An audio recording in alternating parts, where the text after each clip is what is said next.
Eh bien salut à tous, j'espère que vous allez bien. On se retrouve aujourd'hui dans cette partie numéro 2 du tribunal d'Arnaud Dumouche où il va devoir répondre des accusations qui lui sont lancées sur internet. C'est le manouche qui arrive et qui vient te dire qu'il est catholique.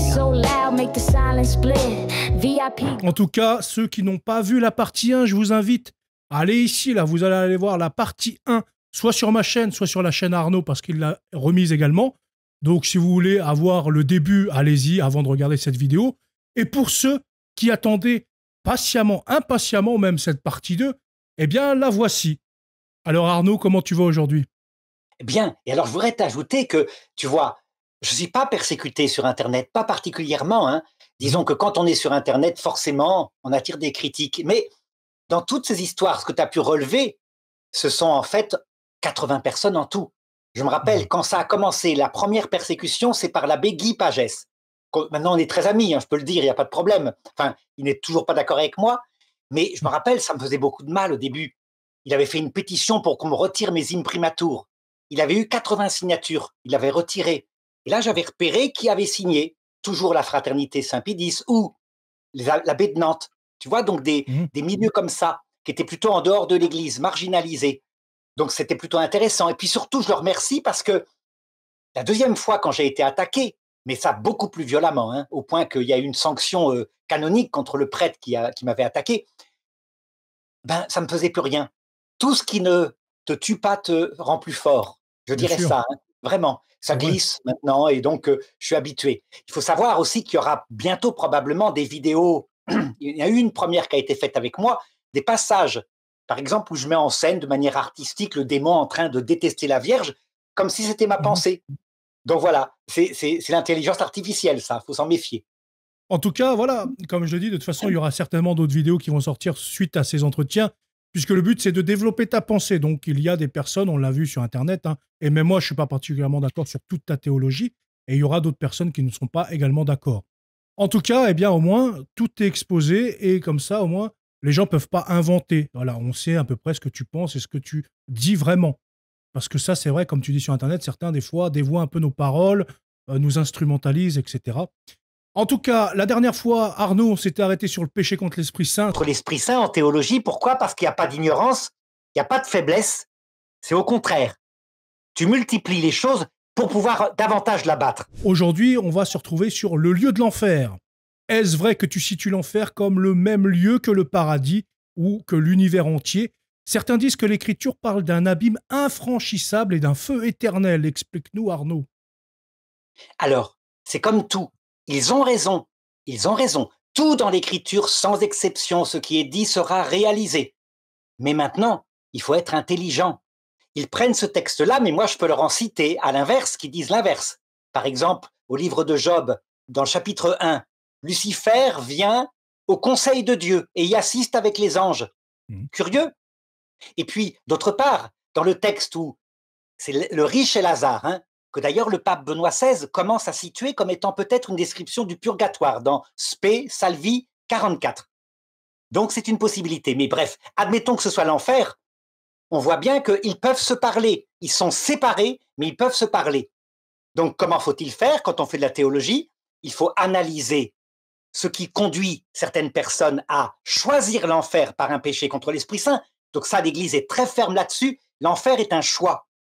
Et donc, quand on comprend ce que c'est, on comprend pourquoi c'est à la fois un seul monde, il n'y a qu'un seul monde, le paradis, enfin, parce que je raconte l'autre monde qui est Mhm. préparé pour nous, Mhm. et qu'en même temps, ils sont séparés de la manière suivante. Premièrement, ils n'ont pas la vision béatifique. Ils refusent l'humilité, l'amour qui sont les conditions. Ils le font librement. Ils ne l'auront jamais. Donc, ils ne sont pas dans le même monde que les âmes du paradis qui voient Dieu. Deuxièmement, ils n'ont pas de prochain, puisqu'ils ne sont que égoïsme, haine, orgueil. La plus grande terreur, regarde Napo, qu'est-ce que tu ferais toi si tu étais comme ça? Ta plus grande terreur serait de rencontrer par hasard la Vierge Marie. Tu la Mhm. détestes, elle est la preuve de ton échec. Bien sûr, Donc, il y a une si tu as détestation, ouais. complètement échoué, évidemment, si tu as complètement échoué, tu te mettrais à l'autre bout de l'univers, là où personne jamais ne viendra te déranger. Et si jamais il arrivait par hasard qu'une âme du paradis vienne les voir en disant: tu es en enfer depuis 1 million d'années, maintenant tu as compris. il partirait en insultant, dirait jamais je ne céderai. Il cédera, Dieu cédera, il changera son plan. Je mérite la vision béatifique. Donc ce sont bien deux lieux séparés, mais tu vois, dans une grande liberté, avec quand même Dieu qui met des limites aux damnés et aux démons pour qu'ils ne viennent pas faire ce qu'ils veulent pour ceux qui sont encore en chemin, évidemment. Donc voilà, la théologie, c'est comme ça que ça fonctionne.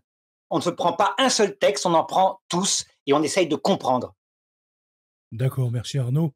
Maintenant, la liberté des damnés, tu l'as un petit peu évoqué là dans ta récente réponse, mais est-ce vrai que tu dis que les damnés pourront faire ce qu'ils veulent? C'est vrai que tu viens de répondre un peu, mais certains disent que la damnation est quand même une privation et des peines et non une liberté jouissante. C'est-à-dire, il y a pas de, ils peuvent pas faire ce qu'ils veulent, certains nous disent. Eh bien, ils ont raison, de la même façon, mais j'ai raison aussi.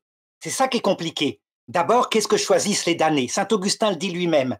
L'amour d'eux-mêmes, leur liberté exaltée, telle que le propose Lucifer, hein, quand il dit à Adam et Ève, vous serez comme des dieux, vos yeux s'ouvriront, vous choisirez le bien et le mal.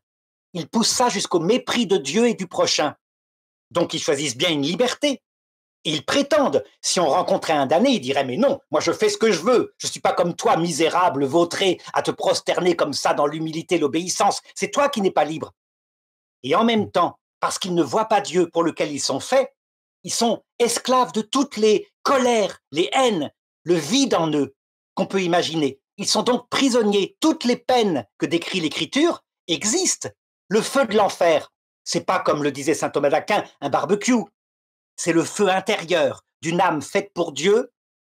Elle est faite naturellement pour voir Dieu et qui refuse les conditions pour voir Dieu. Donc il y a une tension en eux. Ce feu, Naturel, on peut l'expérimenter sur Terre quand on est, par exemple, profondément jaloux, haineux et qu'on ne veut pas céder. On peut être brûlé spirituellement, intérieurement par ce feu qui est le même feu que l'enfer. D'accord. Alors, concernant les peines de cet enfer, est-ce vrai que tu minimises les peines, feu, vert, ténèbres, au profit d'une idée de liberté en enfer? Certains disent que c'est contradictoire avec la doctrine. C'est vrai que là, bon, on fait un peu les mêmes, on dirait les mêmes Oui, mais ça questions, fait mais rien. C'est intéressant. Je minimise parce que dans la scolastique, je t'avais parlé la dernière fois de saint Thomas d'Aquin, qui n'a pas écrit son eschatologie, qui est mort avant, qui n'a pas pu l'écrire. Mais là, du coup, avec des œuvres de jeunesse, elle a été reconstruite en disant que la définition de l'enfer, c'est le feu physique. Saint Thomas d'Aquin va jusqu'à dire comment une âme qui n'est pas encore ressuscitée peut souffrir du feu physique. Il trouve une solution. Et du coup, la conséquence, c'est qu'il y a en enfer, dans la scolastique, des gens repentants. D'où le riche de la parabole était en enfer unanimement. Tous les pères de l'Église disaient qu'il était en enfer. D'accord? Alors qu'il y avait quand même quelque chose de bizarre. Il a soif de la grâce, il prie pour ses frères. Alors que les âmes de l'enfer, au contraire, veulent que le maximum vienne les rejoindre puisqu'ils veulent faire céder Dieu. Ils veulent avoir raison. C'était bizarre. En tout cas, du coup, dans la scolastique, on met des gens repentants qui sont morts par surprise, etc. Moi, j'insiste pour dire non. La première chose que choisissent les âmes de l'enfer, et c'est là le grand conflit qu'il y a eu avec le Bépagès, il disait, dans ta théorie, personne va en enfer. Ben oui, si l'enfer est un choix, qui va choisir de griller dans un barbecue éternellement? Non, ils choisissent bien la liberté orgueilleuse. Et le feu, les grincements de dents, la rage et tout ça sont des conséquences immanentes du fait qu'ils ne voient pas Dieu. Voilà. Alors évidemment, là où ont raison mes critiques, c'est qu'ils disent tu décris l'enfer tel que le démon le présente aux damnés. Ben oui, mais c'est ça que les damnés aussi proclament. Jamais, alors qu'on a raison, quand le paradis dit mais vous êtes seul, vous êtes dans le feu, vous êtes malheureux, etc., ils insultent, ils disent mais non, je suis libre, j'ai choisi, je suis maître du bien et du mal. Donc si on veut comprendre l'enfer, il faut comprendre leur attitude intérieure. d'accord, bah, merci Arnaud. Maintenant, on va parler du maître, hein, enfin du maître des démons, Lucifer. Est-ce vrai que tu affirmes que Lucifer aime Dieu? Certains disent que l'état du damné n'est que haine et privation, comme tu viens de l'expliquer du coup. Alors, est-ce que c'est vrai ça? Est-ce que tu as déjà dit ça? Oui, mais ils ne l'aiment pas surnaturellement. En fait, il faut comprendre l'histoire de la chute des anges. Au départ, quand ils sont créés, ils sont tous créés sans la vision béatifique. Et là, ils s'organisent selon les hiérarchies avec l'idée qu'ils sont des ingénieurs pour préparer le monde où un jour viendra l'homme et la femme, puisqu'ils en ont le plan dans la Mhm. tête. Enfin, non pas de tête, hein, tu comprends, ce sont des purs Oui, bien esprits. sûr. Mais je Ouais, m'exprime. leur intelligence, ouais. Voilà. Et donc, forcément, tous les anges au départ, dans ce qu'on appelle la connaissance du soir, Genèse chapitre 1, c'est-à-dire une connaissance sombre, par un raisonnement, ont adoré Dieu. Adorer ne veut pas dire aimer, veut dire Mhm. le reconnaître comme leur créateur, et il n'y a que lui comme créateur, tous sans exception, y compris Lucifer. Il n'est pas idiot, il n'y a pas d'ange athée, hein. Les anges savent bien, ils Bien sûr, apparaissent oui, d'un oui, coup tout à adultes, fait. ils savent qu'ils ont un créateur. C'est en deuxième lieu, quand Dieu leur a révélé qu'ils étaient faits pour la vision béatifique, mais qu'il leur a révélé la condition. Vous ne pouvez pas me voir sans mourir, sans devenir tout humble. C'est là qu'ils se sont révoltés. Et là, vraiment, les anges ont détesté ce plan de Dieu, et donc Dieu. Ils ont pensé qu'ils pourraient faire changer Dieu son plan, alors qu'en réalité, ça nous a été révélé à nous chrétiens. Dieu ne peut pas changer son plan. Son plan, c'est son être. Il est dans sa Trinité comme ça. On ne peut pas voir Dieu sans être tout humble parce que il est infiniment humble. Il l'a révélé à la croix. Je sais bien que saint Thomas d'Aquin dit non, n'utilisez pas le terme humilité pour Dieu. On ne peut pas appliquer à Dieu un terme qui l'abaisserait. D'accord. Eh bien, Maurice Zundel avait retourné la chose en disant chaque personne dans la Trinité met l'autre au-dessus d'elle-même. C'est la même chose. Et donc, le démon déteste Dieu surnaturellement tout en désirant le voir. C'est ça qui est paradoxal. Les damnés et les démons veulent voir Dieu, mais pas parce qu'ils aiment Dieu surnaturellement, parce qu'ils savent que c'est le trésor des trésors, donc par convoitise. En fait, ils sont un peu comme une mariée qui voudrait bien se marier avec le prince charmant, mais uniquement pour son argent. Pas question qu'elle l'aime. Et Dieu leur dit, et le prince charmant leur dit, non, vous ne me verrez pas. Tu vois comme c'est subtil la théologie. Bien sûr, oui. Il y a toujours les deux pendants. D'ailleurs, ce que dit la Bible, hein, il y a deux témoins qui se contrebalancent et s'équilibrent. Si tu gardes un seul témoin, une seule des thèses, tu rends l'autre hérétique, et du coup, tu ne comprends pas la subtilité de l'être humain, qui n'est pas dans le yin et yang, enfin dans le dialectique. Tu sais, 1 et 0, comme on fait en informatique. C'est souple, Dans le binaire, oui. ainsi les anges. Voilà. Très bien. Eh bien, on va passer à la question suivante, Arnaud. Les limbes, est-ce vrai que tu contestes que les enfants morts sans baptême soient privés de vision béatifique? Certains disent que la thèse classique des limbes demeure sûre et prudente. Alors, il y a eu 17 fois dans la dogmatique de l'Église la définition qui disait un enfant qui meurt avec le seul péché originel est aussitôt conduit en enfer pour y subir des peines diverses. Par exemple, la Constitution Benedictus Deus, donc c'est un dogme. Le problème, c'est que le pape Benoît XVI l'a bien montré. Il y a un autre dogme et on doit confronter les dogmes. Pareil, les deux témoins. L'autre dogme, c'est Gaudium et Spes 22.5. C'est une constitution pastorale, mais c'est un dogme à l'intérieur qui dit nous devons tenir que le salut sera proposé à tout homme par un moyen connu de Dieu. Ce qui veut dire que les limbes éternelles n'existent pas. Le pape Benoît XVI l'a bien dit, il faut trouver une autre solution. Si le limbe éternel existait, c'est-à-dire des enfants qui n'ont pas été baptisés, étaient damnés, séparés de Dieu pour l'éternité, avec ou sans souffrance, ça dépend si on est avec saint Augustin ou saint Thomas, alors c'est que le salut ne leur aurait pas été proposé. Résultat, il a demandé à la Commission internationale de trouver une solution conforme à tous les dogmes. La solution internationale a demandé aux théologiens de chercher. Moi, j'ai proposé ceci, c'est très simple. Il n'y a pas d'enfants qui arrivent non baptisés dans l'autre monde, parce que dans le passage de la mort, dans les limbes, entre ce monde et l'autre, ils sont baptisés par l'Esprit Saint, tous, soit par la prière des saints du ciel, soit si personne ne prie pour eux, si personne ne prie pour eux par la prière des saints du ciel, soit si quelqu'un prie pour eux par leurs parents de la terre, comme c'est le cas pour le baptême de désir pour les enfants morts dans une fausse couche. Et donc, ça n'existe pas. Le dogme est donc valable. S'il arrivait qu'un enfant, avec le seul péché originel, arrivait après la mort comme ça, il serait séparé de Dieu pour l'éternité, mais ça n'arrive jamais. Tu vois comment fait la théologie? D'accord. Alors maintenant, c'est admis. Ça veut dire que, en s'appuyant sur tous les dogmes, y compris celui de Vatican II, il n'y a plus d'opposition. Même Mathieu Lavagna, j'en parle, puisque j'en ai parlé la dernière fois, il admet ça, il dit, oui, effectivement, les deux dogmes se confrontent et c'est clair. Eh bien donc, merci Arnaud pour cette réponse. Maintenant, baptême au ciel. Est-ce vrai que tu parles d'adoption par deux parents du ciel et d'un baptême céleste post-mortem? Certains disent que c'est sans base dans le magistère. Non seulement c'est sans base dans le magistère, mais si on suit le dogme, c'est impossible, c'est hérétique. Après la mort, dit la Constitution Benedictus Deus, il n'y a pas de salut. C'est une constitution du XIVe siècle, le pape Benoît XII, un pape d'Avignon. Le problème, c'est que la mort n'est pas définie dans le dogme. Et les thomistes, les scolastiques ont toujours dit, la mort, c'est l'arrêt du cœur, l'instant où il ne se passe rien, où l'âme sort du corps. Voilà. Et donc, juste après la mort, damné. Ce qui veut dire qu'on pouvait conclure qu'une personne, par exemple, qui s'était suicidée en se jetant brutalement, mettons, était damnée, puisqu'elle mourait en état de péché mortel de faiblesse, le péché contre le Père, et qu'elle n'avait pas le temps de se repentir. Le problème, c'est que moi, qu'est-ce que je dis? La mort, la définition de la mort, elle est dans la Bible. Pourquoi est-ce qu'on ne prend pas la définition de la mort comme étant le passage entre ce monde et l'autre, autrement dit, le séjour des morts? Je vais te le prouver par un texte en 1 Pierre, chapitre 3, verset 19. Ce texte-là, dans la Vulgate, à l'époque de saint Thomas d'Aquin, avait été mal traduit et concluait que tous les gens qui étaient morts au moment du déluge, sauf 8 personnes, avaient été damnés. C'était le symbole de la massa damnata. Presque tout le monde est damné à chaque génération.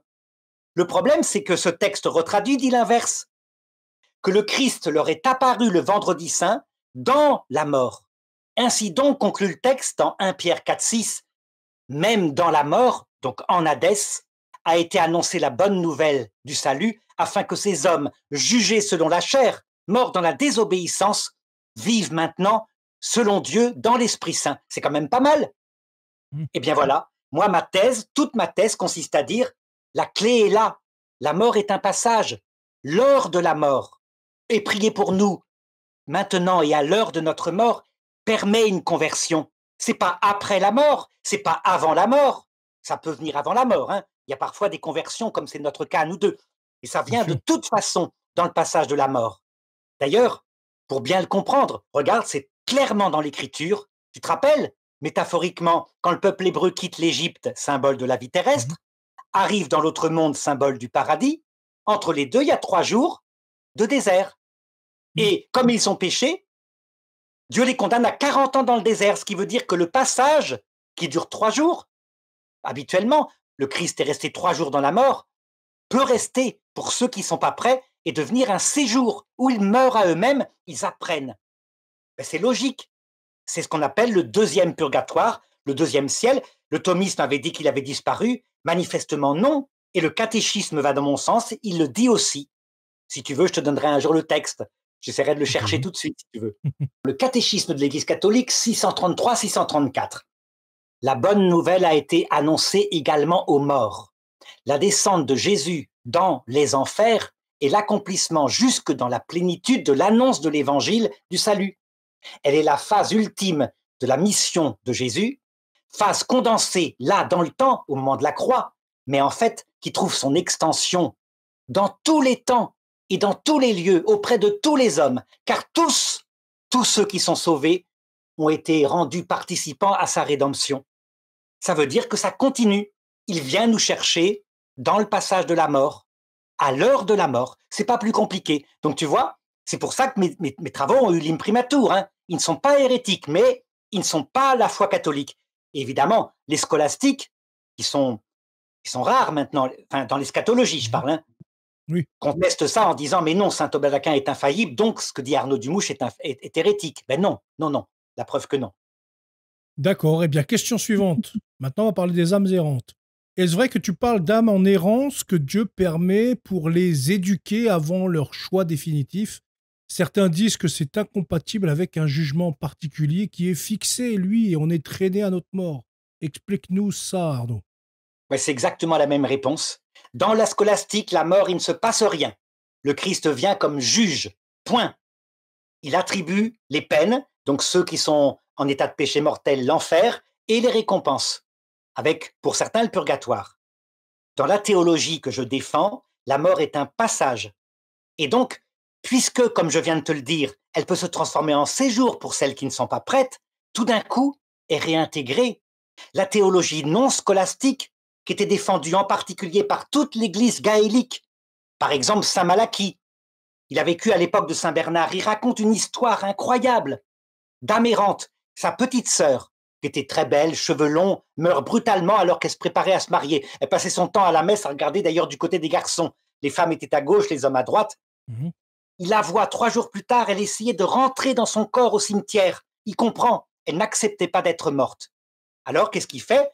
il célèbre 3 messes pour les âmes du purgatoire. Elle disparaît. 15 jours plus tard, il la voit, elle était à l'église. Du côté des femmes, elle regardait les hommes. Il avait compris, elle n'acceptait pas, elle ne refusait, elle était restée entre ce monde et l'autre. Nous, pourquoi dans la scolastique, donc la théologie latine habituelle, Saint Augustin, Saint Thomas d'Aquin, ça a été oublié? Parce que il y avait cette thèse qui disait que la mort, il ne s'y passe rien, elle est un instant.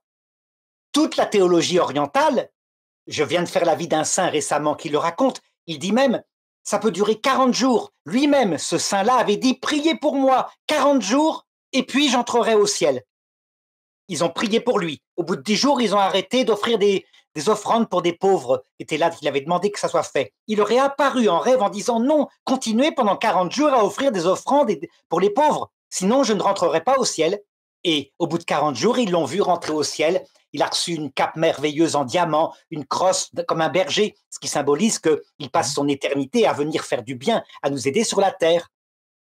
Donc, encore une fois, les scolastiques ont tendance, parce que cette théologie a été brillante, à identifier l'eschatologie à celle de saint Thomas. Et ça, ce n'est pas vrai, il ne faut pas le faire. Après, pour ta petite histoire là, avec le saint qui a vu sa sœur, etc., on pourrait tout simplement parler d'âme errante du purgatoire, autorisée par Dieu pour venir s'afficher et afin qu'elles reçoivent des prières. Parce qu'on a un Oui, livre, par exemple, Les âmes du purgatoire, Dieu les autorise à venir sur terre juste pour demander des prières ou pour faire prier pour les âmes du purgatoire. Mais par contre, là où il y a un danger, je trouve, dans ce que tu expliques, c'est que des personnes qui t'écoutent vont justifier ça avec les fantômes, ces âmes errantes fantomatiques qui vont venir faire du bruit. Et ils vont penser que ça va être des proches, etc. Alors que le Seigneur leur permettrait pas de venir errer juste pour faire du bruit. Ça, c'est l'histoire des démons. Tu vois ce mais que je veux dire? si, justement, c'est là où toute la théologie et même les exorcistes maintenant commencent à se dire, mais c'est vrai, il y a un prêtre, par exemple, le père Philippe-Marie Mettet, diocèse du nord de la France, qui faisait des libérations de maisons par rapport à des âmes qui avaient péché, qui s'étaient suicidées sur place, par exemple. Il a été sanctionné par son évêque, il y a à peu près 20 ans. Normal, normal, oui. Il a fait appel au Vatican. Il a rejoint l'évêque de Toulon, qui l'a accepté. Le Vatican lui a donné 2 fois raison. 2 fois, il a été lavé de tout soupçon et maintenant il est incardiné au Vatican. Pourquoi? Parce que on ne peut pas identifier la foi catholique avec la théorie scolastique. On ne peut pas. Donc, les histoires de maisons où il y a un bruit avec un démon, vraiment, là, il faut un exorciste. Mais l'histoire d'une maison où il y aurait une âme qui, parce qu'elle n'était pas prête, pour 2 raisons, soit parce que trop attachée à la terre, elle voulait les oignons d'Égypte comme le peuple hébreu, soit parce qu'elle était terrorisée à l'idée du jugement, elle avait peur des géants qui sont dans la terre promise, ces âmes restent 40 ans, ou même quelquefois plusieurs siècles, là, et c'est effectivement un purgatoire. C'est ce que j'appelle le 2e purgatoire. Le premier étant la terre, et le 3e, comme saint Paul le dit, c'est l'apparition du Christ. 3e ciel, il en parle explicitement. Je connais un homme qui, était-ce avec son corps, était-ce sans son corps, je ne sais, Dieu le sait, est allé jusqu'au paradis, est allé au 3e ciel. Il a entendu des paroles qu'il ne peut même pas répéter. Tu te rappelles ce texte de saint Paul? C'est le 3e purgatoire que le pape cite dans Spe Salvi 47. Il dit bien, même s'il n'en fait pas un dogme, certains théologiens disent que la rencontre avec le Christ est comme un purgatoire. Et là, l'âme y trouve le salut. C'est ma thèse, tout simplement. La terre, premier purgatoire, et nous sommes sur une échelle de Jacob, 6 degrés du purgatoire, le 7e étant le paradis, la vision béatifique. Dans la définition du purgatoire, le purgatoire, c'est un temps d'attente pour se purifier afin d'entrer au paradis. Donc Oui, alors pourquoi on serait dans un temps de purgatoire sachant qu'on est sauvé déjà? Donc ça serait revenir à une vision protestante, à dire en non, fait on est sur la terre un purgatoire donc on est forcément déjà sauvé et il n'y aura plus d'enfer non, du coup. parce que sur terre, la grande différence, comme d'ailleurs dans le Sheol, On ne peut pas l'appeler un purgatoire alors. mais si, simplement pour ceux qui seront sauvés, mais ceux qui se perdront, qui commettront le péché contre l'Esprit Saint, non, pour eux, ce n'a pas été un purgatoire, c'est un échec total. Et là, il n'y a pas de purification. Mais sinon, pour nous, toute la théologie de Sainte Thérèse d'Avila consiste à dire que nous sommes purifiés à travers 3 croix, la croix du mauvais larron pour certains, qui sont loin de l'évangile et méchants, la croix du bon larron pour certains qui sont proches de l'évangile mais qui n'ont pas reçu la foi, et la croix du Christ pour nous, la chance extraordinaire d'avoir reçu la foi. Et nous sommes purifiés à travers, elle décrit les 7 demeures, 7 étapes qui nous pour certains, qui arrivent à une totale humilité, un amour totalement abandonné à Dieu. Mais ça, c'est bien une purification, tout à fait. Eh bien, merci Arnaud. Eh bien, on va changer de thème. On va parler de Mahomet. Est-ce vrai que tu affirmes que Jésus se présente aux musulmans accompagné de Mahomet qui serait devenu chrétien? Certains disent que c'est intenable et scandaleux et nous avons, je veux même rajouter, vu des œuvres d'art dans le passé faites par des ecclésiastiques, etc., avec Mahomet en enfer et avec Luther, etc. Et tu peux nous expliquer, Arnaud? Alors, quand on comprend exactement ce que je viens de t'expliquer, ça veut dire que l'évangile est prêché à tout homme à l'heure de la mort.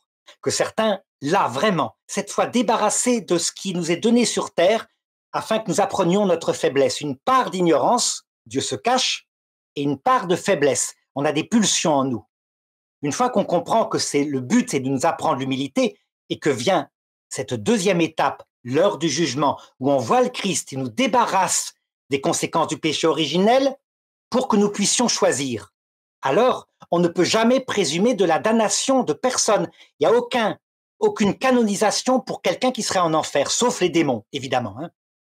Ça ne veut pas dire qu'on est sûr que quelqu'un est au paradis, hein, mais ça veut dire que, logiquement, si Mohammed, qui mentait, qui a inventé une religion purement humaine, d'ailleurs dont on voit la prophétie dans la Bible, à travers sans doute Ismaël, quand on regarde les prophéties sur le deuxième fils d'Abraham, c'est incroyable, ça ressemble à l'islam.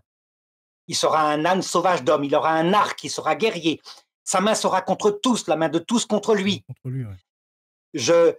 Il s'établira à la face de ses frères, à la place de leur terre. Et puis, je l'établirai, je le bénirai tout de même, parce qu'il est quand même fils d'Abraham, mais mon alliance sera avec Isaac, le fils que te donnera ta femme dans 1 an. Et il apparaît là sous forme de la Trinité. Quand on comprend cela, alors on saisit que si Mohammed s'est converti face au Christ à l'heure de sa mort, si jamais il s'est converti, qu'il est devenu chrétien, puisqu'il n'y a personne qui est sauvé sans être catholique entièrement, selon ce que signifie le catholicisme absolu. Donc la foi totale dans le mystère du Christ, la reconnaissance de ses péchés, l'adhésion à la Trinité, à la divinité du Christ, etc. S'il s'est converti, après un temps de purgatoire, il est entré dans la vision béatifique. Et donc, forcément, puisque le Christ adapte les présences de ceux qui l'accompagnent pour venir nous chercher à l'heure de la mort. On dit les saints et les anges, puisqu'il les adapte à ce qu'on est. Alors, pour les musulmans, il se fera accompagner de Mohammed qui diront, il dira, Mohammed, regardez, je vous présente, il était vraiment Dieu. Je me suis trompé. Et il les entraînera vers le salut éternel. C'est logique. Maintenant, je ne suis pas sûr qu'il est sauvé. Peut-être que non. Ça, je ne suis pas au courant. Ni toi, ni moi. En théorie, oui, tu aimais, oui. Absolument. C'est vrai que l'Église catholique, même sur Terre, ne met personne en enfer, au contraire. Elle laisse les âmes, même les pires âmes, à la miséricorde de Dieu. Donc oui, personne ne peut dire, lui, il est en enfer ou pas. Après, je crois que Judas, l'abbé Pagès n'avait pas fait un livre sur Judas et en enfer, non? Mais une dame avait résolu en une phrase, elle m'avait parlé, elle m'avait expliqué, bien que si le Christ avait dit, il aurait mieux fallu que cet homme-là ne soit jamais conçu, là, ça signifierait l'enfer. Mais il n'a pas dit ça. Elle a dit, il aurait mieux fallu que cet homme-là ne soit jamais né, donc il soit mort bébé, ce qui laisse un espoir. Donc on ne sait pas non plus pour Judas. Par contre, alors petite remarque, quand des âmes apparaissent et qu'elles disent, je suis damné, je suis en enfer parce que j'ai péché. Par exemple, une religieuse qui dit, j'ai tout suivi la règle, mais j'étais trop bavarde. Et donc les jansénistes disent, voyez, on peut être en enfer pour quelque chose comme ça. On voit bien ce que ça veut dire. Elle n'est pas en enfer. Elle se croit en enfer. Quand on comprend ce que c'est que le purgatoire, en particulier ce 5e purgatoire où l'âme est comme dans une nuit totale de l'esprit au point que c'est tellement long, elle attend la venue du Christ, elle a l'impression d'être perdue pour l'éternité. On comprend qu'en fait, elle n'est pas en enfer, mais elle se croit en enfer parce qu'elle souffre une nuit de l'esprit. Donc il faut être très prudent. Je suis plutôt d'accord avec toi aussi à ce sujet-là. Mais oui, sinon ça voudrait dire quoi? Une religieuse qui consacre tout à Dieu, qui a juste un petit défaut parce qu'elle bavarde un peu, ça voudrait dire qu'elle serait en enfer à cause d'un conseil évangélique. Ça serait aberrant. Alors nous, on n'a aucune chance de se sauver, oui, ça c'est clair. Ben oui, Là-dessus, ouais, faut pas non plus exagérer, quoi. Ça, je suis d'accord avec toi. Du coup, tu as fini pour cette question, c'est bon? Ok. voilà. Eh bien, du coup, on va partir sur les animaux au paradis. Est-ce vrai que tu prêtes que tu prêtes aux animaux un jugement et une survie à la manière humaine? Certains disent que c'est confondre l'âme spirituelle avec l'âme sensitive. Est-ce que tu peux nous Alors, bien sûr expliquer que ton non, point de hein, vue? bien sûr que non. Ça, c'est, à un moment donné, l'abbé Pagès avait dépassé les bornes et il se mettait à faire des vidéos en m'attribuant des thèses comme ça. Absolument pas. Un animal n'a pas d'âme spirituelle. Faut être un petit peu, mais un animal n'est pas non plus une machine. C'est un être sensible. D'accord? Saint Thomas d'Aquin dit, il n'y a pas d'animaux au ciel. Au ciel, il n'y a que les minéraux, donc la quintessence, la matière au-dessus de la Lune, qui est immortelle, et des hommes. Donc c'est Mhm. une sorte de paradis avec des immeubles en diamant, si tu veux. Ça ne correspond pas. Les hommes qui approchent la mort de plus en plus, qui arrivent dans l'autre côté, puis qu'on réanime et qui reviennent, disent bien, non, c'est merveilleux, c'est un jardin. Il y a des arbres, il y a tous les arbres, il y a les plantes, il y a les animaux. En réalité, les animaux, c'est ce que disent la théologie franciscaine, hein. La théologie de saint Thomas d'Aquin est très différente. Les animaux n'ont pas la vision béatifique, ils n'ont pas d'esprit. Mais parce qu'ils ont donné leur vie pour nous, qu'ils ont souffert sur la terre est sans doute une matrice où tout ce qui naît, sans exception, est dans l'autre côté, récupéré. Pourquoi? Ben, pour décorer. Qu'est-ce que ça leur apporte aux animaux? Ben, le bonheur d'être des animaux avec leur vie sensible, cette fois heureuse, où ils n'ont plus à poursuivre leur survie avant d'être tués par un autre animal. Donc, comme disait l'Écriture, le monde entier est en accouchement pour la manifestation des enfants de Dieu, mais seuls nous, humains, et les anges, et puis d'autres créatures spirituelles s'il y en a, verront Dieu face à face. D'ailleurs, on en a une preuve assez facile. Un chien, quand il est là, un brave chien, n'a jamais envie d'une réalité spirituelle. Lui, il se contente de notre présence sensible si on lui donne à manger. Un chien qui serait immortel, qui vivrait 1 million d'années, dans 1 million d'années, tu arrives à la maison, il te fait la fête. L'être humain, non. L'être humain, au bout de 1000 ans, peut-être maximum, se désespérerait et voudrait mourir tellement il s'ennuie. L'être humain est spirituel seulement. Donc, l'abbé Pagès, encore une fois, donc je crois qu'il est sorti de ces affaires-là. Hein. Il n'a plus fait de vidéos comme ça, mais c'est resté sur Internet, c'est immortel, ces choses-là. D'accord. Maintenant, on va parler des enfants avortés. Est-ce vrai que tu enseignes que les enfants avortés accueilleraient leurs parents et proposeraient leur pardon? Certains disent que c'était un peu une fiction assez pieuse sans appui doctrinal. Alors, en fait, celui qui a le plus dit ça, c'est Monseigneur Léonard, l'archevêque de Bruxelles. Un jour, quand il est nommé archevêque par le pape Benoît XVI, il est invité à la télévision et on lui pose la question, il paraît que vous êtes contre l'avortement, la liberté des femmes, etc. Il était très contesté en Belgique alors que c'était un archevêque formidable, hein. Il est Mhm. encore vivant. Il leur répond, mais non, je vous garantis, je suis sûr que les enfants qui ont été avortés, dont l'âme existe dès leur conception. C'est ce que dit le pape Jean-Paul II, disait-il. Je suis certain que ces enfants, à l'heure de la mort de leurs parents, les adopteront, les accueilleront. Ils leur diront, maman, je te pardonne, tu ne savais pas ce que tu faisais. La maman répondra, mais je le devinais, j'aurais dû le savoir. Maman, tu as cru que. Et alors il y aura la plus belle des réconciliations. Alors c'est une fable pieuse, oui, pour ceux qui sont doctrinaires, mais pour ceux qui ont un peu une théologie contemplative, c'est une évidence.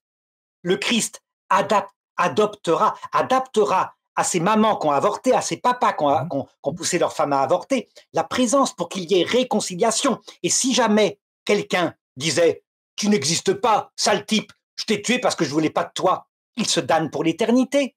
C'est logique. Il Bien n'y a sûr. pas autre chose que de la réconciliation au ciel et du pardon. C'est un monde d'amour. Mais ça ne veut pas dire que tout le monde est sauvé. Certains pourront refuser. Ça peut arriver. Moi, je suis assez inquiet pour certaines femmes qui, pourtant, ayant vécu mai 68, ayant avorté 4, 5 fois, commencent à dire « Ah, je vais m'euthanasier parce que j'arrive plus à jouir de la vie ». Il y en a qui sont obstinés, hein, ça arrive. Mais Dieu a des L'euthanasie, ouais. moyens de les rattraper. Par les limbes, le shéol dont on a parlé tout à l'heure, par exemple. D'accord, merci Arnaud. Alors, suicide. Est-ce vrai que tu présentes Jésus disant à un suicidé, moi non plus, je ne te condamne pas avec un accueil immédiat? Certains disent que c'est pastoralement dangereux et doctrinalement imprécis.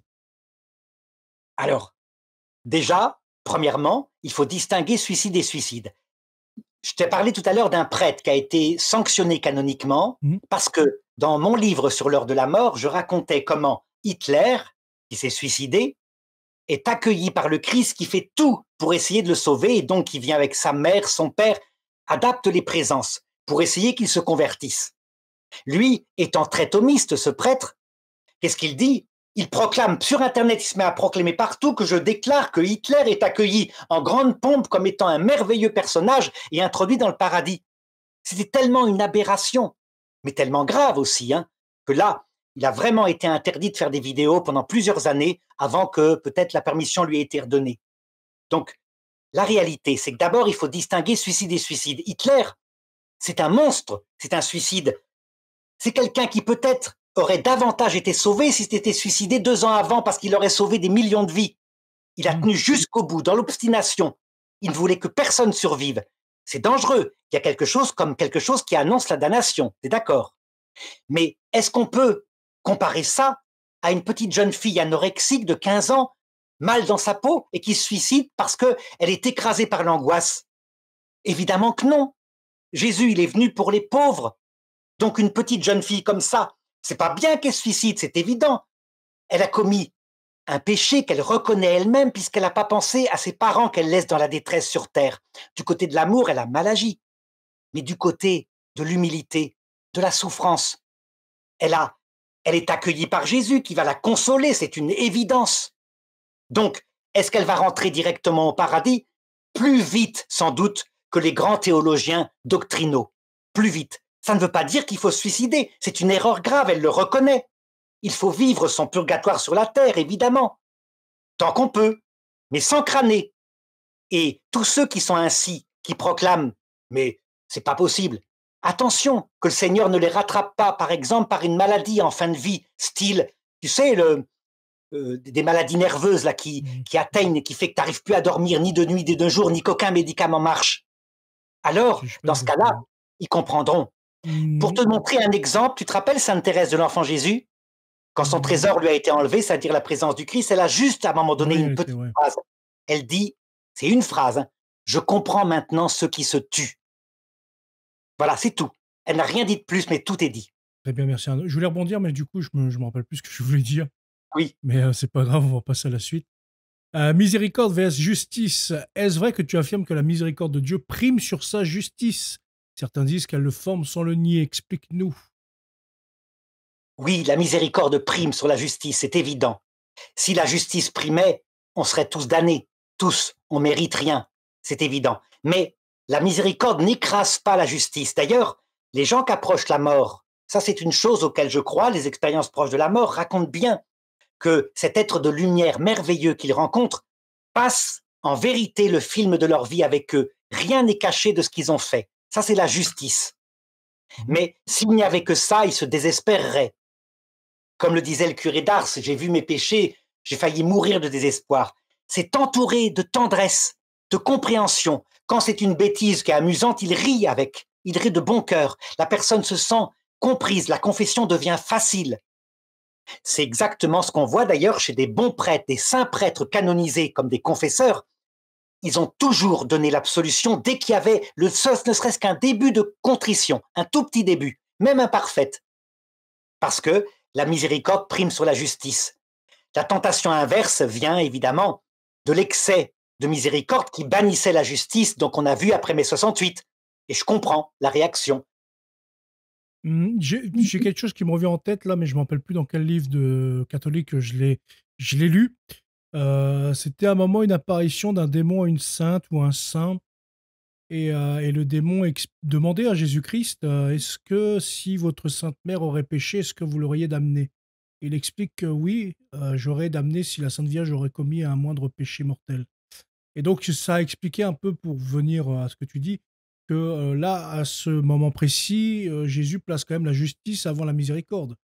Oui, mais sauf Même que s'il c'est n'a une pas parole, permis, même qu'il n'a pas permis, bon, que sa mère pêche, mais c'est une parole donnée par le démon, n'est-ce pas? C'est ce que tu m'as dit. non, non, c'est Jésus, c'est le démon qui pose une question à Jésus-Christ et Jésus-Christ il lui répond ceci. Ce Eh que je bien, il t'ai ne faut expliqué. jamais écouter ça. Jamais.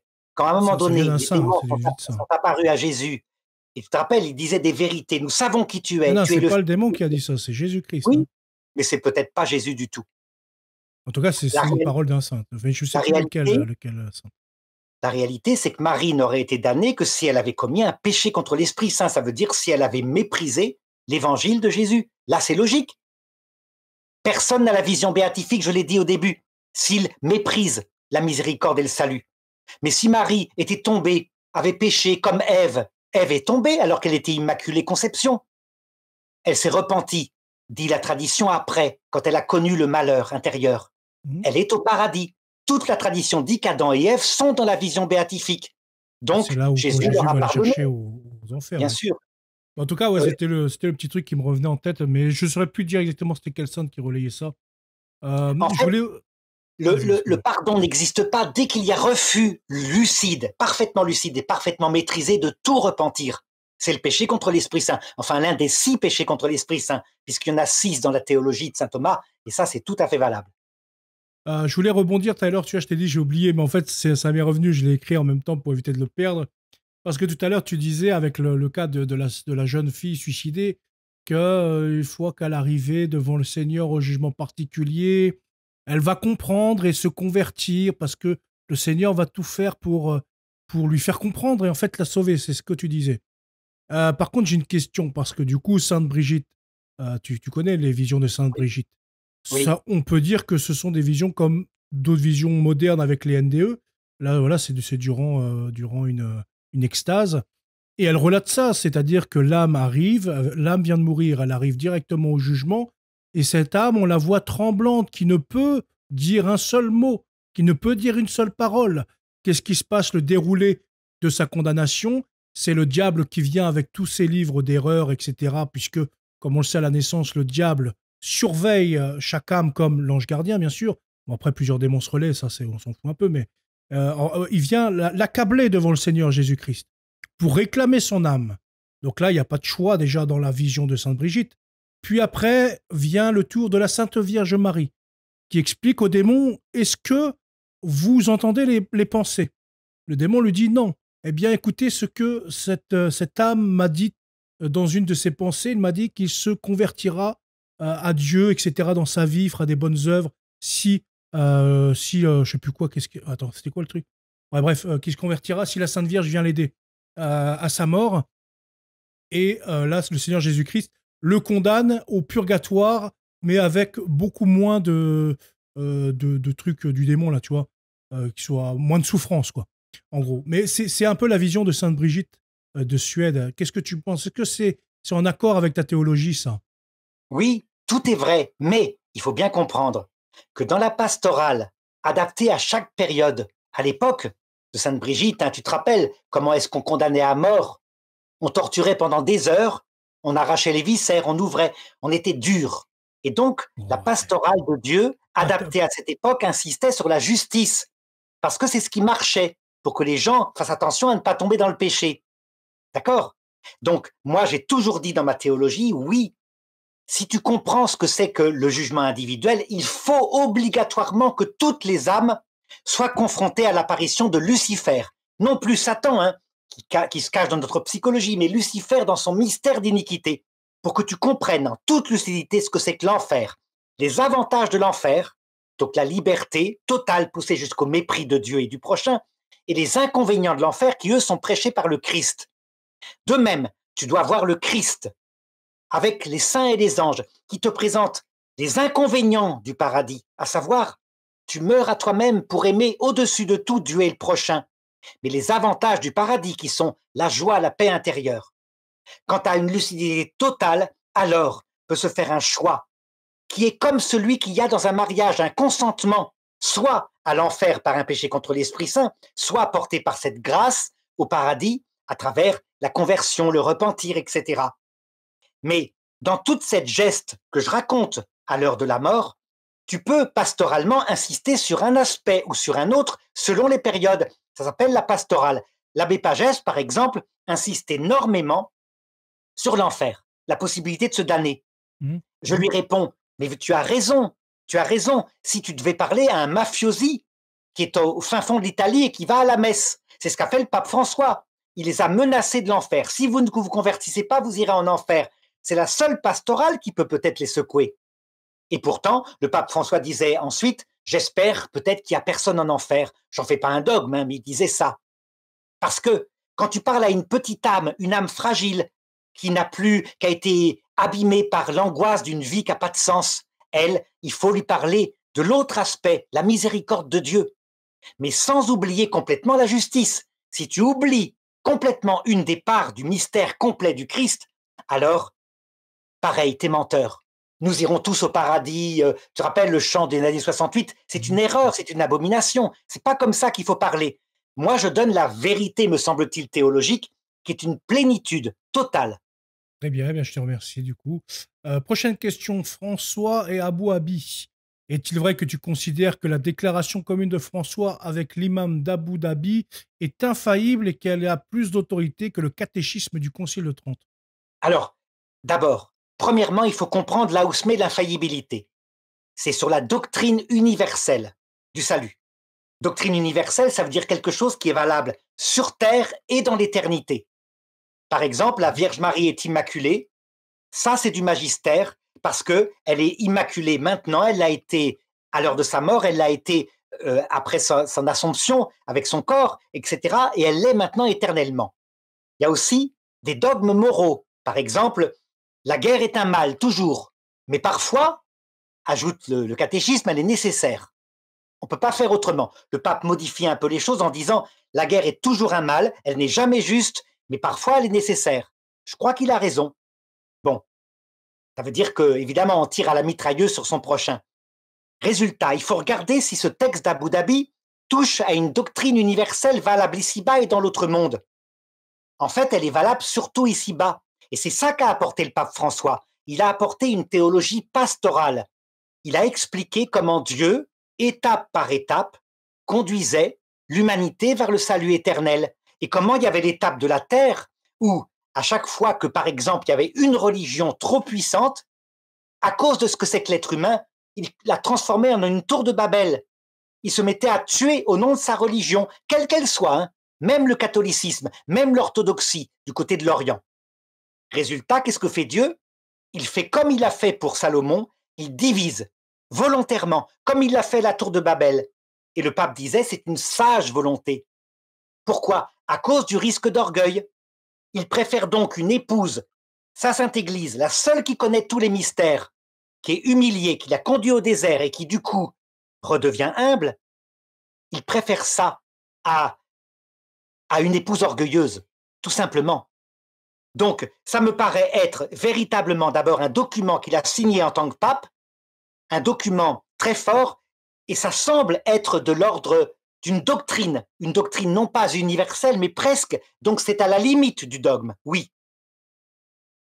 Et donc, comme le catéchisme du Concile de Trente, effectivement, n'est pas un document infaillible, où là, c'est donné, hein, c'est comme le catéchisme de l'Église catholique, hein, même si c'est une très forte autorité, je pense que c'est à peu près la même autorité.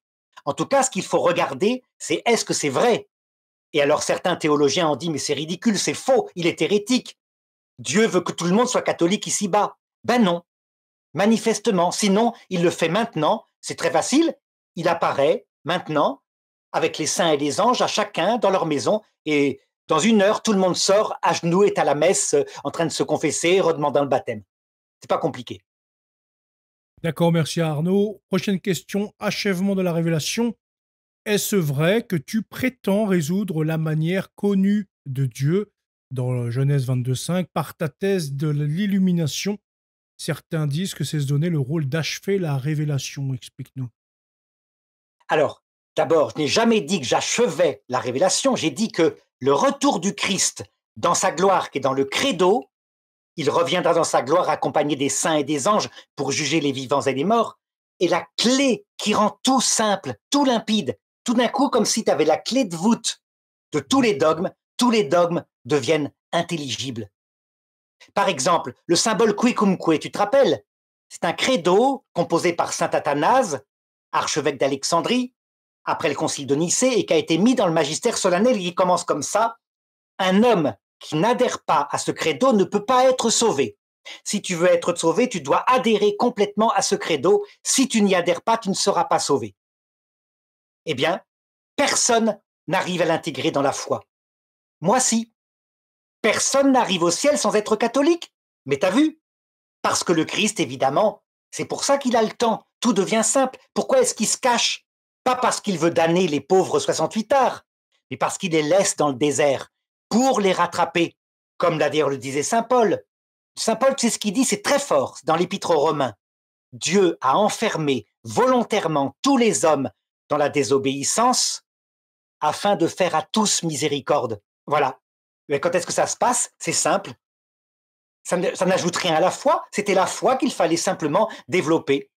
Le pape Benoît XVI, lui, il n'en fait pas un dogme, mais cette thèse que je lui avais envoyée quand j'avais été renvoyé de l'université de Toulouse, cette thèse, il l'a lue et il l'a résumée en Spe Salvi 47, non pas pour la définir comme définitive, mais pour dire, regardez, c'est intéressant. Donc il commence comme ça, certains théologiens disent que, et ils présentent le purgatoire, la venue du Christ comme un purgatoire, etc., la possibilité de se convertir face à lui. D'accord, eh bien écoute, je te remercie. Si tu n'as pas d'autre chose à dire, non, c'est bon? Non, ça va pour ça. C'est bon. Alors, évolution doctrinale. Est-ce vrai que lorsqu'un texte du magistère contredit ta thèse, tu invoques une évolution pour maintenir ta position? Certains disent qu'on ne peut opposer pastorale et doctrine, explique-nous. Non, pas une évolution doctrinale, mais une évolution dans la compréhension des conséquences du dogme. Je vais te donner un exemple. Dogme, l'enfer est éternel. C'est dans l'Écriture, c'est dans le magistère. Interprétation de saint Thomas d'Aquin, les hommes qui arrivent à l'heure, clac, le coup près de l'heure de la mort, quelle que soit la cause du fait qu'ils n'ont pas la grâce, sont séparés de Dieu pour l'éternité. Donc il y a 4 sortes de damnés, les enfants morts sans baptême, la mort spirituelle vient du péché originel, les païens, mais ça il hésite, hein, les païens morts païens, parce que effectivement ils n'ont pas la grâce, ils ne connaissent pas du tout le Christ, mais ils se disent quand même problème, donc il a un petit texte en 3 lignes où il hésite. Les chrétiens qui sont morts brutalement alors qu'ils ont commis un péché mortel de faiblesse. Donc par exemple, tu cries sur ta femme et en même temps tu fais un infarctus. T'avais qu'à savoir que je viens comme un voleur. Et quatrièmement, le péché contre l'Esprit Saint, donc les vrais méchants qui choisissent, etc., librement. Tu vois, ça c'est la pensée de saint Thomas d'Aquin. Maintenant, avec l'interprétation qui est donnée par cette illumination finale qui est enseignée par sainte Faustine, qui, je te le rappelle, à son époque a été mise à l'index avant d'être canonisée. Elle est restée à l'index interdite pendant 20 ans, pour la raison qu'elle soutenait, effectivement, une illumination finale dans le passage de la mort. Eh bien maintenant, tout d'un coup, tout devient simple. Tu comprends que l'enfer est éternel parce que ces gens, c'est pas qu'ils ne peuvent pas sortir de l'enfer, c'est qu'ils ne veulent pas. Il n'y a que des âmes en état de péché contre l'Esprit Saint. Par exemple, prends un homme en état de péché mortel de faiblesse. La faiblesse, il en est libéré à l'heure de la mort et il maintient. Rien n'affiche de ton salut. Alors, son péché mortel de faiblesse devient un blasphème contre l'Esprit Saint. Et comme il voit le Christ et qu'il voit Lucifer, qu'il pèse tout, qu'il sait tout, il ne revient jamais en arrière parce qu'il n'y a aucun argument qui peut le faire changer d'idée. Sa liberté est totale et ça devient cohérent. Question, règle de foi. Est-ce vrai que ta règle de foi privilégie des hypothèses personnelles contre des définitions ou l'enseignement commun? Certains disent que c'est une gnose qui s'auto-autorise. Explique-nous. Jamais. Je suis vraiment dans la méthode qui consiste à adhérer complètement au dogme. Mais le dogme, c'est un peu comme un couteau suisse. Il est précis. Par exemple, pour les limbes, tu as vu, il y a eu 17 fois une définition dogmatique à travers des conciles. Mais tu constateras, jamais le mot éternel n'a été appliqué aux limbes. Jamais. Et donc moi, simplement, j'ai dit, le sort des enfants, c'est le même que celui des saints innocents. Alors je me rappelle un jour, j'en débat avec un prêtre, un professeur du diocèse de Toulon. Il me raccroche au nez en me disant « Mais non, les enfants morts avec le baptême entrent directement dans le paradis. » Et je lui réponds « Mais non, ces enfants qui ont été tués, baptisés dans le sang du Christ, là, au moment de la naissance de Jésus, sont rentrés dans le paradis 33 ans après. Ils ont donc passé un temps dans des limbes provisoires. un temps qui n'est pas mesurable, dit le pape Benoît XVI en Spécial Vie 47, en temps terrestre. Mais tu comprends, 33 ans, symboliquement, ça veut dire l'âge adulte, tout simplement parce que ils ont posé, au moment du Vendredi Saint, un acte libre. Ils ont adhéré au Christ, évidemment. Et là, ils sont entrés dans la vision béatifique. Pour Donc, ceux qui ne suivraient pas, Arnaud, parce que tu parles des oui, saints innocents que j'ai entendu 33 ans, c'est parce que le Seigneur, il fallait attendre qu'il décède pour qu'il ouvre les portes du paradis, puisqu'il pouvait pas personne ne pouvait y accéder avant que le Seigneur les ouvre. C'est pour ça que tu dis ça, 33 ans. alors, c'est pour ça que là, factuellement, ça s'est passé comme ça pour eux. Alors, certains disent, oui, mais c'est normal, ils n'étaient pas encore morts sur la croix. Eh bien, il n'y a pas de raison que ça soit différent. Encore une fois, par exemple, pour le sort des enfants morts avec le baptême, deux dogmes vont venir se compléter. Premièrement, ils sont sauvés, ils ont la grâce, ils ont été baptisés, c'est vrai, mais comme disait le pape François, ils sont innocents, ils ne sont pas encore saints, comme la Vierge Marie. Elle est immaculée conception, elle est innocente, elle n'est pas encore sainte. Elle a progressé pour devenir de plus en plus lucide et poser des actes volontaires jusqu'à devenir évidemment totalement lucide à la croix. Elle était là, elle vivait, elle savait ce qui se passait. Eh bien, les petits-enfants, pareil.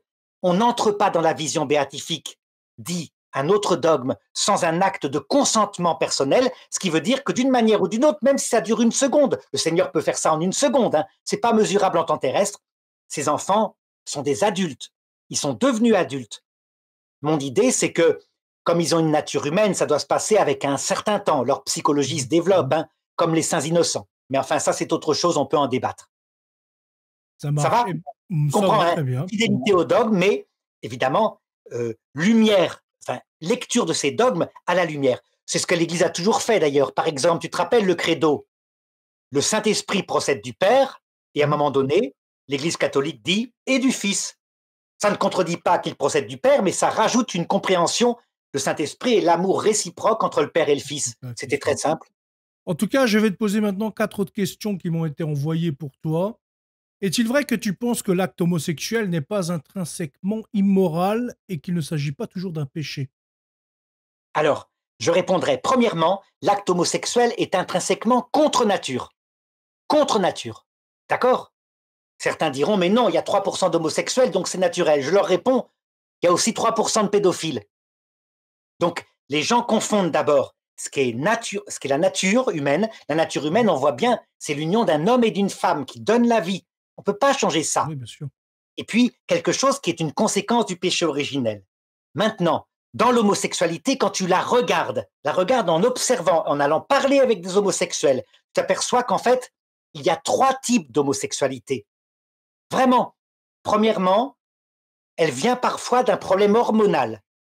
Par exemple, les nageuses soviétiques, tu te rappelles, qui étaient piquées à la testostérone dans les années 60, qui gagnaient les Jeux Olympiques Je n'étais et pas qui né, sont Arnaud. devenues, hein, J'étais pas t'étais né, pas né. malheureusement.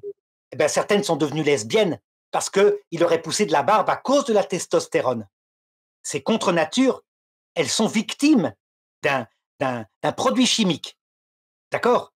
Mais c'est contre nature. Deuxièmement, deuxième type d'homosexuels, les plus connus actuellement, c'est ceux qui ont un problème sur l'éducation dans leur enfance. Souvent, une mère extraordinairement autoritaire, qui tient tout à la maison, et un père tout à fait absent. Donc, chez des petits garçons, ça peut provoquer chez certains d'entre eux une espèce de recherche pathologique d'un père qu'ils n'ont pas eu. Et donc, traduit chez eux, ça se traduit par une sexualité homosexuelle. Ils peuvent lutter contre, mais parfois ils ne le font pas, et parfois ils deviennent addicts.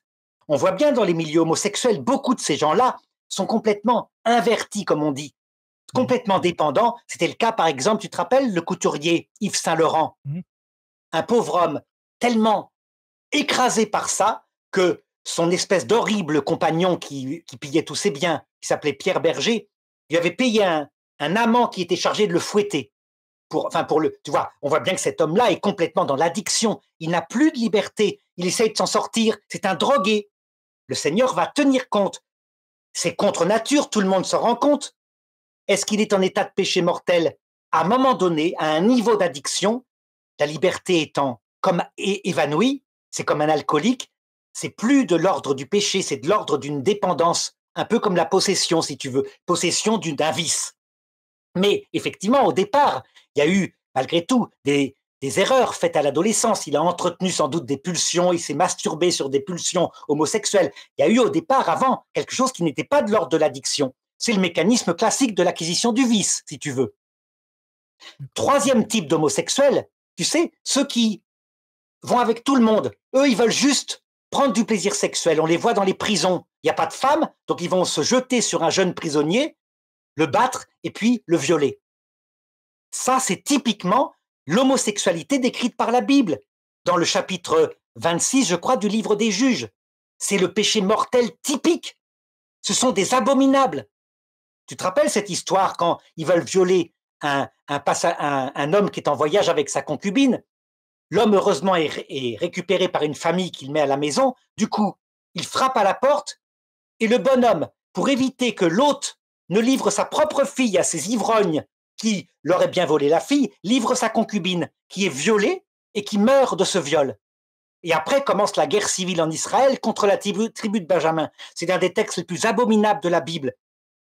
Eh bien, cette homosexualité-là, vas-y, juge-la. Elle est de l'ordre du péché mortel, mortel de mortel, évidemment. Mais est-ce que c'est pas, du coup, par rapport à ce que tu dis depuis tout à l'heure, on peut dire que c'est un péché mortel de faiblesse? Oui, certainement, Ce que certainement. tu dis Dieu là, qu'il y a un juge. péché mortel de faiblesse, et cetera. Donc finalement, en fait, même le pire des péchés, on peut le justifier là. Pas le justifier, l'expliquer, et Dieu, à l'heure du jugement de ces hommes-là, va se faire leur avocat en disant « Je t'ai livré depuis le péché originel à ces pulsions, tu as toi-même été coupable de les avoir entretenues, mais tu ne savais pas. Il est juste et il est miséricordieux. » Donc il n'y a pas une justice absolue et aberrante. Il tient compte. Je dirais même, c'est la foi qu'il dit, il prend sur lui nos péchés de faiblesse et nos péchés d'ignorance. Le seul péché qu'il ne prend jamais sur lui, c'est le péché contre l'Esprit Saint. Parce que là, c'est pas possible. La personne, là, elle en est responsable. Donc, t'appliques ça, ce texte que je t'ai dit de Saint Paul. Il a enfermé les hommes dans la désobéissance pour faire à tous les hommes miséricorde. Tout d'un coup, tu as un regard sur ces hommes qui ont commis un crime horrible, qui sont morts d'ailleurs à la guerre un peu plus tard, dans la guerre civile. Tu regardes ça, tu vois ce qu'on appelle la croix du mauvais larron. Comment c'est un chemin, cette horrible croix au Golgotha, à gauche de Jésus, où il se tait, il les laisse aller jusqu'aux conséquences de leur perversion afin de briser la noix de leur orgueil. On a un texte précis dans la Bible qui décrit cette croix du mauvais larron. Tu te rappelles, je l'avais lu la dernière fois, je vais te le redonner. C'est un texte que, évidemment, les thomistes ne comprennent pas. Et pourtant, il est fondamental. Il explique la première partie de l'Ancien Testament avant l'exil à Babylone. Ézéchiel 20, 25. Et moi, Dieu, je suis allé jusqu'à leur donner des lois qui n'étaient pas bonnes, des coutumes dont ils ne pouvaient pas vivre, qui ne les sauvaient pas. Et j'allais même jusqu'à les souiller par leurs offrandes, en faisant qu'ils sacrifient leur enfant premier-né pour les frapper d'horreur, afin qu'ils sachent que je suis Dieu. Tu vois, cette théologie pastorale, c'est quelque chose, évidemment, qu'on ne comprend que quand on voit comment Dieu, eh bien, il sait prendre les hommes là où ils sont pour petit à petit les faire progresser. C'est toute l'histoire de l'Ancien Testament. Très bien, merci Arnaud. Prochaine question. Est-il vrai que tu penses que la Bible peut enseigner l'erreur et que tu défends la thèse de l'inhérence partielle? Protection sur la foi et les mœurs, mais pas sur le reste. Non, non, je défends l'absolue inhérence de la Bible, y compris sur ses erreurs. Je m'explique. La Bible contient des erreurs factuelles. Par exemple, il y a un texte du livre des rois qui dit « Le roi un tel périt à la guerre avec 30 000 hommes ». Et le même texte raconté dans le livre des chroniques dit « Le roi un tel périt à la guerre avec 3 000 de ses guerriers ». Il y en a une centaine comme ça qui ont été relevées. Tu vas sur Internet, cherche les erreurs dans la Bible, tu vas les trouver. Ces erreurs-là sont infailliblement mises par Dieu à travers, comme le dit Dei Verbum, des auteurs humains qui ont écrit avec leur mentalité, etc., afin que nous comprenions que la Bible n'est pas un livre de science, ni un livre de biologie. Elle est là pour nous révéler la doctrine du salut. Et encore, elle n'est pas le seul canal. La Bible toute seule, comme le disent les protestants, ne suffit pas. Il faut la tradition, c'est l'autre pilier. Et troisièmement, il faut le magistère qui confirme soit avec des conciles, soit avec les papes, qui confirment qu'on est dans la bonne interprétation. D'accord? Eh bien, le magistère, il confirme ça. La Bible est infaillible, vraiment, y compris dans les erreurs factuelles qu'elle contient et qui sont là pour que nous comprenions. Je vais te donner un exemple. Est-ce que tu crois, Napo, que les arbres fruitiers ont existé sur Terre avant la création du Soleil et ont donné leurs premières pommes? Non, non. Et tu as raison. Pas dans ma Voilà. logique après. Moi, dans ma logique à moi, Alors c'est pas certains possible, quoi. protestants évangéliques et certains catholiques, qui sont complètement évidemment dans l'aberration, au lieu de considérer qu'il y a là une erreur factuelle biologique qui permet de comprendre qu'en fait ce texte veut nous révéler autre chose, que le soleil est juste une grosse boule et c'est pas un dieu, que les arbres fruitiers ont aussi un sens symbolique, il signifie la préparation à la grâce qui va nous tomber dessus après. Eh bien, si on ne comprenne pas ça, alors je connais certains théologiens catholiques qui disent mais non, la lumière est créée avec au départ, hein, que la lumière soit. Et donc, les pommiers au point de départ étaient sur un astre errant et ils produisaient leurs fruits grâce à la lumière du Big Bang. Mais non, non, là l'Église le dit bien. On se sert dans ce domaine-là qui ne concerne pas la révélation de la science. Avec critique, Mhm. hein, la science peut parfois se tromper, mais on se sert de la science pour ce qui est de la science et de la foi pour ce qui est de la foi. C'est Tout à là où fait. saint Thomas d'Aquin est absolument indépassable. Il a utilisé cette méthode avec la science de son époque. Hein. Science et foi marchent ensemble comme deux affectionnés. D'ailleurs, j'avais cité un truc comme ça là, de saint Thomas d'Aquin. Je sais plus si c'était saint Thomas d'Aquin. Dans une vidéo où j'ai fait sur la Terre plate, où ce père, je crois que c'était saint Thomas d'Aquin, qui expliquait que il fallait pas se rendre ridicule. Il fallait pas se rendre ridicule d'affirmer des choses alors que la science dit autre chose. Et voilà que les vrais scientifiques, je veux dire, hein, pas du scientisme ou de la merde, hein, mais quand les vrais scientifiques expliquent quelque chose, qu'il faut pas s'entêter à dire non, non, mais c'est parce que ma vision c'est comme ça, parce qu'on fait plus honte à la religion catholique qu'autre chose.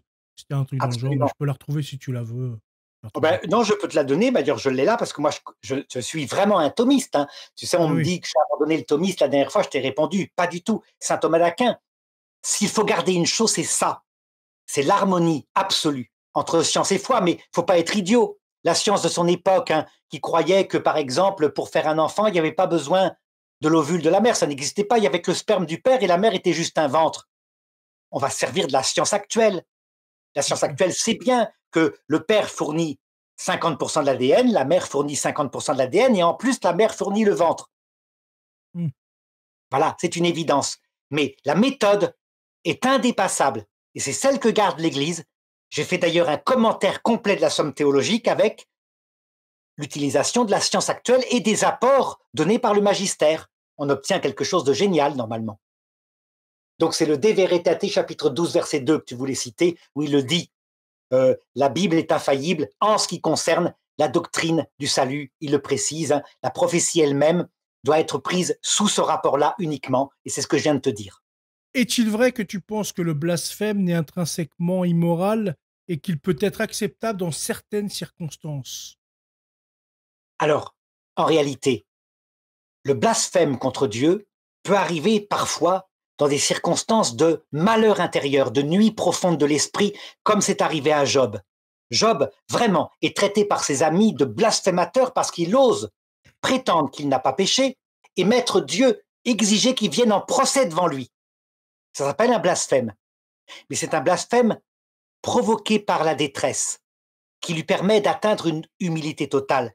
Et à la fin du livre de Job, ce sont les amis de Job qui prétendaient, du haut de leur doctrine, eux n'ayant pas souffert, que Job avait péché, qui sont punis et qui doivent offrir un sacrifice pour leur péché. Et Job, lui, Dieu lui donne raison. Et donc il faut bien comprendre que dans certaines circonstances, des gens que tu entends blasphémer parce qu'ils sont, je pensais par exemple, tu as entendu parler, cherche sur Internet la maman, tu sais, de la petite Élodie Kulik, une petite jeune fille, la plus jeune banquière de France, assassinée, violée par un horrible assassin il y a à peu près 20 ans. Et son mari a promis qu'il trouverait l'assassin, il a fini par le trouver. Il a été jugé, condamné, et elle était pratiquante, hein. Elle a cessé de pratiquer, elle a maudit Dieu, elle s'est suicidée. Elle n'est pas morte tout de suite, mais elle est morte sans jamais se réveiller parce qu'elle avait pris des médicaments. Eh bien, je réponds que ce blasphème-là, jamais Dieu ne va le lui reprocher, c'est évident. Il va même la consoler et lui ramener sa fille quand elle est morte et lui dire: je prends sur moi les insultes que tu m'as envoyées, je les prends sur moi, c'est de ma faute. Je n'ai pas intervenu, mais voilà pourquoi. Et il lui expliquera, avec comme bon argument ses propres souffrances. D'accord? Ses propres souffrances à la croix, puisqu'il a voulu tout souffrir, y compris en criant, en hurlant: mon Dieu, pourquoi m'as-tu abandonné? C'est fort, ça, hein? Donc il a connu toutes les souffrances qu'on peut connaître, y compris celles qui peuvent nous conduire à dire des choses folles, sauf le péché. Il n'a jamais péché. Eh bien, je te remercie. D'ailleurs, je voulais rebondir sur la citation que je cherchais. C'était Saint Augustin sur la connaissance des incroyants, où il disait souvent un non-chrétien, c'est quelque chose sur la terre, les cieux et les autres parties du monde, sur les mouvements et les orbites des étoiles, et même sur leur taille et leur distance. Et cette connaissance, il la tient avec certitude de la raison et de l'expérience. Il est donc offensant et honteux pour un incroyant d'entendre un chrétien dire des bêtises sur de telles choses en prétendant que ce qu'il dit est fondé sur l'écriture. Nous devrions faire tout ce qui est en notre pouvoir pour éviter une telle situation embarrassante que les gens voient comme de l'ignorance chez le chrétien et dont ils se moquent éperdument. Donc voilà, c'était ça que je voulais Ah citer. Je oui, m'étais trompé, c'était Saint-Augustin, je me c'était Saint-Thomas, mais non. Ils ont texte tout dit. très fort, hein? Très Ah oui, fort, oui. ouais. Une dernière question, Arnaud, et après on va se quitter ici. C'est un frère qui m'a demandé de te demander, Dieu qui est la vérité même, peut-il mentir? Réponse: jamais il ne ment ultimement dans la finalité. Il veut nous sauver. Il veut nous sauver. Tout ce qu'il fait, y compris quand il a affaire à un homme pervers, un homme pour qui il va tendre un piège, tout ce qu'il fait, c'est pour le sauver. Donc il ne ment jamais sur la finalité. Par contre, sur les moyens, regarde un petit peu. Je vais te montrer. Alors évidemment, hein, les thomistes diront, c'est métaphorique. Moi, je ne le crois pas du tout. Tu te rappelles peut-être, à un moment donné, quand le peuple juif est dominé par la reine Jézabel et qu'elle est mariée avec un roi qui s'appelle Achab. Et Mhm. Achab, évidemment, suit sa femme dans l'adoration des idoles. Alors, un jour, Dieu se réunit, c'est dans le premier livre des rois, chapitre 22, verset 20, il se réunit à son conseil et il demande: qui trompera Achab pour qu'il marche contre la tribu de Ramod et pour qu'il y meure à la guerre? Et ceux qui étaient présents au conseil répondirent, celui-ci d'une manière, celui-ci d'une autre. Alors, l'esprit, t'as vu, l'esprit, hein, mis avec une majuscule dans la Bible de Jérusalem, mais c'est parfois contredit, donc c'est le mystère. L'esprit s'avança et se tint devant Yahvé, et il répondit: c'est moi qui le tromperai. Et Yahvé lui demanda: mais comment feras-tu? Et l'esprit répondit: j'irai, et je me ferai esprit de mensonge dans la bouche de tous ces prophètes. Alors Yahvé dit à l'esprit: tu le tromperas, vas-y, tu réussiras, fais ainsi. Voici donc que Yahvé a mis un esprit de mensonge dans la bouche de tous les prophètes qui te parlent, Achab, mais Yahvé a prononcé contre toi le malheur. Alors certains disent, cet esprit était le démon, Dieu ne ment pas. Oui, mais le problème, c'est que Dieu lui dit, vas-y. Donc de toute façon, voilà. Et ça explique quoi? Que Dieu, quand il est confronté à des pervers pour les sauver, va jusqu'à leur tendre des pièges, mettre des textes qui ont un sens ambigu pour que l'orgueilleux ne comprenne pas. Si tu me dis, mais ça c'est une pastorale, admettons, mais qui est périmée de l'Ancien Testament. Mais Regarde, est-ce dans que le Nouveau l'esprit, Testament. comme tu dis, l'esprit, ça peut être de Satan, comme on l'a dit. Donc en fait, Dieu dit vas-y parce que, comme on le sait, Dieu tolère le mal pour un plus grand bien. C'est pas parce qu'il l'accepte ou il l'autorise. Mais complètement, il n'aime pas du tout cette pastorale, il ne l'aime pas du tout. Il la déteste. La seule pastorale qu'il aime, c'est celle de la croix de Jésus-Christ, où on apprend l'humilité en sachant où on va. La croix du mauvais larron ne lui plaît pas. Pourtant, il l'utilise quand il est obligé. Et donc, certains disent c'est périmé. Mais non, Jésus le dit textuellement. Il dit, si vous continuez de pécher, vous périrez tous lamentablement. Tu te rappelles à l'histoire de la tour de Siloé? Et dans 2 Thessaloniciens chapitre 2 verset 11, saint Paul le confirme, il dit, voilà pourquoi Dieu leur envoie une influence pour les égarer, une influence qui les pousse à croire aux mensonges, en sorte que soient condamnés tous ceux qui auront refusé de croire la vérité et pris parti pour le mal. Dans la théologie de Jean Calvin, tu sais ce qui est dit? Et c'est là que c'est une hérésie. Jean Calvin dit « Dieu ment à certains pour les damner ». Ils sont méchants, il sait parfaitement ce qu'il y a dans leur âme, donc il leur ment pour qu'ils aillent en enfer. La théologie catholique, avec la pastorale que le pape François a développée, dit « Dieu peut laisser des gens dans l'erreur le temps qu'il faut pour leur faire miséricorde, pour qu'ils chutent, qu'ils apprennent leurs péchés, qu'ils deviennent tout humbles, modestes, et alors il les relève. Et s'ils se repentent, alors ils seront sauvés. Passant par le purgatoire, admettons, mais voilà comment il fait. Donc tu vois, les thomistes, c'est ça le défaut, disent « Prenons un principe abstrait, Dieu ne ment jamais, Dieu est la vérité ». Et du coup, ils ne comprennent plus ce qu'on appelle la théologie pastorale, où tout l'Ancien Testament, tout le Nouveau Testament le raconte. Dieu utilise des moyens parfois abominables, y compris ce que dit le Concile Vatican II actuellement, des fausses religions, pour préparer les hommes au salut. D'accord, eh bien merci à toi Arnaud. Est-ce que tu veux dire une dernière chose pour la fin de cette vidéo? Cette deuxième partie et dernière partie d'ailleurs. Les critiques sont venues principalement, tu as remarqué, de vrais théologiens qui sont, comme moi, des scolastiques, mais, Mhm. hélas, qui n'avaient qu'un seul maître. Or, il faut vraiment, maintenant, écouter ce que dit l'Église quand elle nomme docteur d'autres personnes. Il y a saint Thomas d'Aquin, c'est vrai, c'est le docteur commun en tout. Il donne vraiment une intelligence de tout. Mais il y a d'autres docteurs. Il y a saint Alphonse de Liguori pour la théologie morale, qui lui est capable de montrer parfois que on ne peut pas faire autrement, dans certains cas particuliers, de choisir quelque chose qui ne va pas être parfait. Par exemple, la guerre est une abomination, quoi qu'il en soit. Mais il y a des fois où tu es bien obligé. Donc tu vois, saint Thomas d'Aquin l'admet, mais lui, il donne des exemples, des cas concrets. Donc, il faut avoir cette intelligence vraiment d'adhérer pleinement au magistère, y compris au pape François, que certains ont déclaré hérétique à tort, Mm. à tort. Il a apporté, le pape François, la théologie pastorale. Grâce au pape François, qui montre ces cas particuliers, tout d'un coup, on peut comprendre les techniques de Dieu provisoires qu'il utilisait en fonction des âges dans l'Ancien Testament. Voilà comment il faut le faire.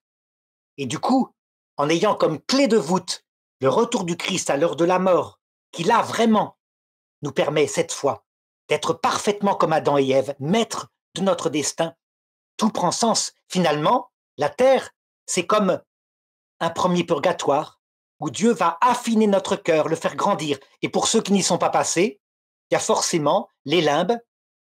Il a forcément pensé à ça. Donc des limbes pour les enfants qui n'arrivent directement dans le deuxième purgatoire.